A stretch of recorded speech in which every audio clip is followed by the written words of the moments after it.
Badan Penanggulangan Bencana Daerah atau BPBD Kabupaten Gorontalo mencatat sebanyak 146 kepala keluarga atau 453 jiwa terdampak banjir di Kecamatan Limboto Barat, Kabupaten Gorontalo.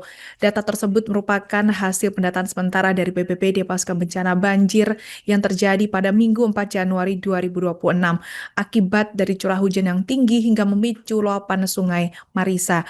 Banjir merendam dua desa yakni di Kecamatan Limboto Barat, yakni Desa Tunggulo dan juga Desa Hanya-Hanya. Untuk informasi selengkapnya akan disampaikan wartawan kami yang telah terhubung dari Tribun Gorontalo, Jeffrey Petabuga. Rekan Jeffrey, silahkan laporan Anda. Baik, rekan Alinda dan Tribuners, banjir melanda wilayah di Kecamatan Limboto Barat, Kabupaten Gorontalo, akibat curah hujan dengan intensitas tinggi yang mengguyur wilayah tersebut sejak malam hari dan picu luapan sungai. Berdasarkan data sementara Badan Penanggulangan Bencana Daerah atau BPBD Kabupaten Gorontalo, banjir terjadi pada Minggu 4 Januari 2026 dan berdampak langsung pada dua desa yakni Desa Tunggulo dan Desa Haya-Haya. BPBD mencatat sebanyak 146 kepala keluarga atau sekitar 453 jiwa terdampak akibat peristiwa banjir ini. Selain itu, sedikitnya 120 unit rumah warga turut terdampak genangan air. Hingga saat ini, BPBD masih melakukan asesmen lanjutan untuk memastikan tingkat kerusakan rumah serta dampak lain yang ditimbulkan. Di Desa Tunggulo, banjir tidak hanya merendam permukiman warga, tetapi juga berdampak pada sejumlah fasilitas umum dan fasilitas pemerintahan. Fasilitas yang terdampak antara lain sekolah, satu masjid, serta beberapa fasilitas pemerintahan desa. Selain itu, banjir juga merendam area persawahan dengan luas kurang lebih 40 hektar yang berpotensi mengganggu aktivitas pertanian warga setempat. Sementara itu, di Desa Haya-Haya, dampak banjir turut mengganggu aktivitas pendidikan. BPBD mencatat genangan air terjadi di SDN 12 Limboto Barat serta TK Anggrek Mekar. Kondisi ini menyebabkan aktivitas belajar mengajar sempat terganggu hingga air mulai berangsur surut. Selain banjir di Kecamatan Limboto Barat, BPBD Kabupaten Gorontalo juga mencatat kejadian bencana tanah longsor di wilayah Kecamatan Telaga. Tanah longsor terjadi di Desa Dulamayo Selatan dan mengakibatkan akses jalan penghubung antara Dulamayo Selatan menuju Dulamayo Utara sempat tertutup material longsor. Secara keseluruhan, BPBD mencatat dampak bencana hidrometeorologi yang terjadi pada hari yang sama mencakup 146 kepala keluarga, 453 jiwa terdampak, 120 unit rumah, serta 5 fasilitas umum yang terdampak di sejumlah lokasi.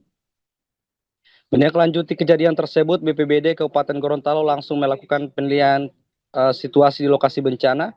Pendataan korban terdampak dilakukan secara bertahap bersama aparat kecamatan dan pemerintah desa seiring dengan kondisi air yang mulai surut di beberapa titik. Dalam penanganan awal di lapangan, BPBD berkoordinasi dengan Camat Limboto Barat, aparat desa, TNI Polri, serta unsur terkait lainnya. Fokus penanganan diarahkan pada pendataan warga terdampak, pemantauan kondisi wilayah, serta pembukaan akses yang sempat terganggu akibat bencana. BPBD juga menyampaikan bahwa proses pendataan masih terus berjalan dan data yang disampaikan saat ini masih bersifat sementara. Pembaruan data akan dilakukan sesuai dengan perkembangan kondisi di lapangan. Hingga laporan ini disusun, kondisi banjir di Desa Tunggulo dan Desa Haya-Haya dilaporkan mulai berangsur surut. Meski demikian, warga diminta tetap waspada mengingat potensi hujan susulan masih dapat terjadi di wilayah Kabupaten Gorontalo. Tribuners, pemerintah daerah melalui BPBD terus memantau perkembangan situasi dan melakukan langkah-langkah penanganan sesuai dengan kondisi di lapangan. Dari Gorontalo, saya Jeffrey Petabuga kembali ke studio.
Download Tribun X sekarang, menghadirkan lokal menjadi Indonesia.